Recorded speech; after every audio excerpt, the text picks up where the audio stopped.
कधी कधी स्त्रीला तिच्या इच्छेविरुद्ध गरोदर राहावे लागते, जेणेकरून तिला सामाजिक टोमणे ऐकावी लागू नये किंवा तिला वांझ समजले जाऊ नये म्हणून. त्यामुळे तिच्या इच्छेविरुद्धही किंवा इच्छेशिवाय तिला काय होतं, शारीरिक संबंधाला स्वीकृती दिली जाते. खूप साऱ्या महिलांचं असं म्हणू शकतो झालेलं असं आहे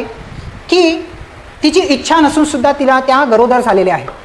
आणि यामध्ये तिच्या पतीची सहमती होती आणि तिच्या पतीची सहमती असण्यासाठी त्याचं मन राखण्यासाठी त्या गरोदर कधी कधी काय होतं, आता बघा एक महिला चांगली शिकलेली आहे, तिला तिचं करिअरकडे लक्ष द्यायचं. आता घरवाल्यांनी म्हटलं की चांगलं नातं आलं आहे, चला लग्न करून टाका, मग त्यानंतर तू आपलं करिअर बनवशील. करिअर बनल्यानंतर तिने पतीवर विश्वास ठेवला आणि संबंध बनले, परंतु काय झालंय, संबंध बनल्यानंतर तिला गरोदर राहावं लागलं आणि गरोदर राहावं लागलं तर तिचे सगळं करिअर, तिचे सगळं स्वप्न, तिचं भविष्य काय झालेलं आहे, आता प्रश्नचिन्ह म्हणून तिच्यासमोर उभं झालं आहे की बाळ झाल्यानंतर याचा सांभाळ करा की आपल्या भविष्याकडे पाहावं. तर कधी कधी काय होते, अनवॉन्टेड प्रेग्नन्सी, कधी कधी त्यांना काय इच्छेशिवाय त्याला काय गरोदर राहावं लागते आणि